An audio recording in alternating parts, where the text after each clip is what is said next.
హైదరాబాద్లోని Rajiv Gandhi international airport ఒక అద్భుతమైన ఘనతను సాధించింది. దేశంలో అత్యాధునికమైన ఏఐ టెక్నాలజీని వినియోగించే మొట్టమొదటి ఎయిర్పోర్ట్ గా నిలిచింది.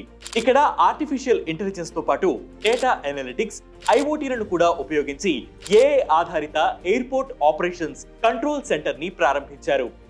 ఎయిర్పోర్ట్ ప్రిడిక్టివ్ ఆపరేషన్ సెంటర్ అంటే ఏపీఓసీగా పిలిచే ఈ వ్యవస్థను ఏర్పాటు చేయడం దేశంలోనే తొలిసారి. 2015లో డొమెస్టిక్ ఈపోర్టింగ్ ఫెసిలిటీని ప్రారంభించినప్పుడు దేశంలోనే ఈ సౌకర్యం ఉన్న తొలి ఎయిర్పోర్ట్ గా Rajiv Gandhi international airport record సాధించింది. తర్వాత 2020లో ఇంటర్నేషనల్ ఈపోర్టింగ్ ఫెసిలిటీని ప్రారంభించింది. ప్యాసింజర్ ట్రాఫిక్ లో దేశంలో 4వ స్థానంలో ఉంది. విమానం ఆలస్యమైన, రద్దయిన ప్రయాణికులకు కాంపెన్సేట్ చేయడంలో ఈ విమానాశ్రయం మంచి పేరు సంపాదించింది. ఇప్పుడు ఏపీఓసీని ప్రారంభించి సరికొత్త రికార్డ్ ని సృష్టించింది. ఈ ఆపరేషన్ సెంటర్లను 6 ప్రత్యేకమైన ఐలాండ్లుగా విభజించారు. మొదటిది ఎయిర్ సైడ్ ఐలాండ్. ఇది ఎయిర్పోర్ట్ రన్వే పైన విమానాల కదలికలను పర్యవేక్షిస్తుంది.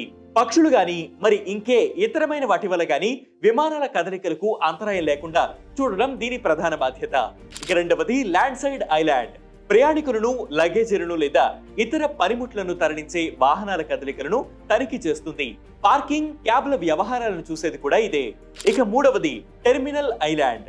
ప్యాసింజర్ల రాకపోకలు, భద్రత, సెక్యూరిటీ చెక్, ఇమ్మిగ్రేషన్, బ్యాగేజీల నిర్వహణ, బోర్డింగ్ అంశాలను మానిటర్ చేస్తుంది.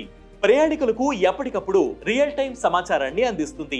ఇక నాలుగవది technical island. Air conditioning, lightning, energy, లిఫ్ట్లు, ఎస్కలేటర్లు, బ్యాగేజీ బెల్ట్లు వంటి వాటన్నిటిని పర్యవేక్షిస్తుంది. ఇక ఐదవది స్టేక్ హోల్డర్ ఐలాండ్. ఇది ఎయిర్లైన్స్ వాళ్ళకి, గ్రౌండ్ స్టాఫ్ కి మధ్య కోఆర్డినేషన్ బాధ్యతలను నిర్వహిస్తుంది. ఇక ఆరవది సోషల్ మీడియా ఐలాండ్. ఇది ఫ్లైట్ ట్రాఫిక్, డిలే వంటి సమాచారాలను ఎప్పటికప్పుడు సోషల్ మీడియాలో అప్డేట్ చేస్తుంది. ఈ 6 ఐలాండ్లను ఆపరేషన్ సెంటర్ కోఆర్డినేట్ చేస్తుంది. ఐఓటీ సెన్సార్ల ద్వారా 40 రకాల సోర్సుల నుంచి రియల్ టైం డేటాను సేకరిస్తుంది.